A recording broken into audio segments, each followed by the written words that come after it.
kasama kong susubok sa tatlong coolest 2013 gadgets up for review.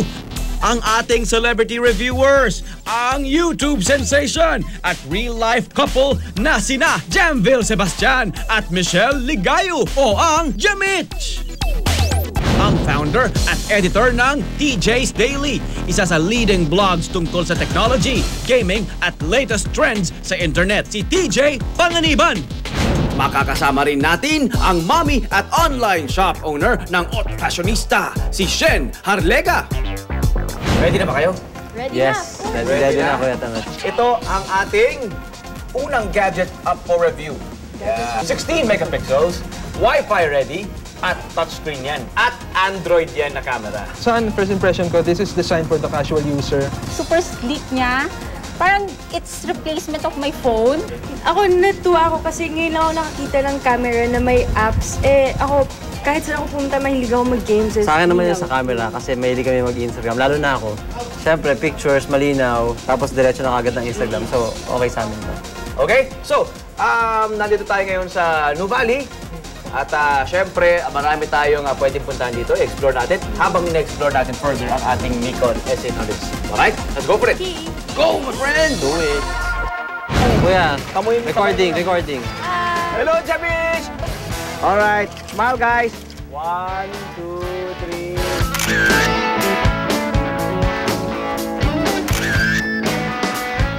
Grabe yung pipicture. Lakas ng zoom niya. So easily pwede mo i-ano sa Wi-Fi, no? May GPS pa. Ano pa? 1, 2, 3. Ayun na ba? Nililigawan pala. Talaga, Nakikita ko yung pinipicturean ko kahit maaraw. Talaga? Oo. Pati yung colors na lumalabas. I don't need to autofocus, no? So nice. Oh, sige lang. I-explore nyo pa ang camera na yan dahil balita ko ay maraming paandar daw yan. Let's go boating!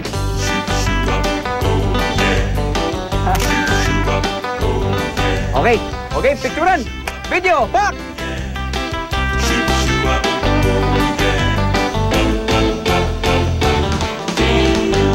Nakakatawa kasi di ba kahit super araw ngayon, nakikita mo pa rin yung image ng maayos. Hindi mo na siya kailangan i-cover para makita ng clear.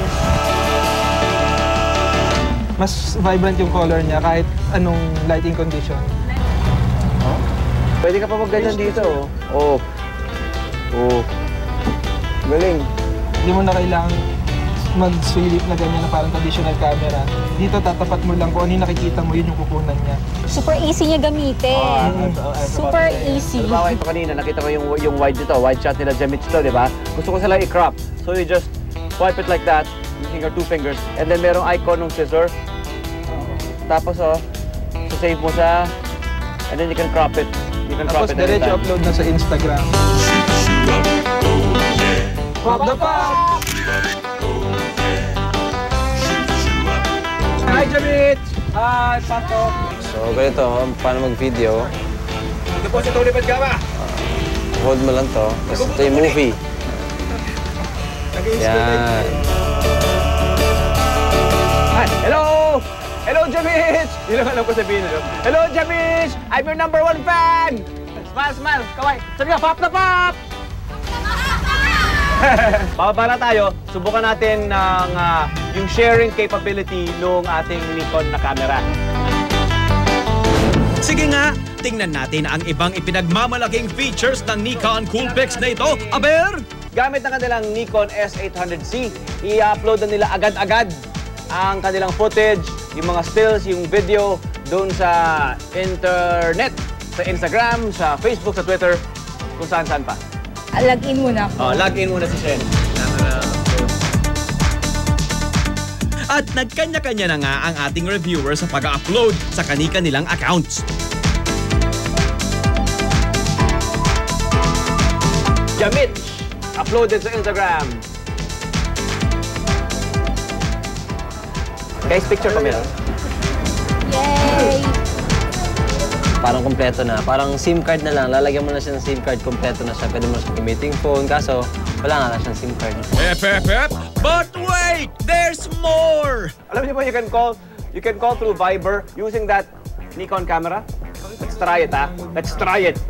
If ever, yan ang pinakaunang makikita kong camera na ganyan, na camera na phone. Kahit wala siyang SIM card, pwede kami magtawagan with this camera. Viber. Yung account lang. So si Mitch, tinatawagan si Shen using this Nikon S800C through Viber. Sagutin nyo nga. Sagutin mo. Hi, Shen! How are you? Go! Oh my God, naririnig ko siya. Amazing! Hello? Hello, kuya. Hello. Kumusta ka na dyan? Oy, kumusta? Mas madali, di ba? Mas Okay. madali. Sa kanan na lang. Hello. Hello. Kita kita.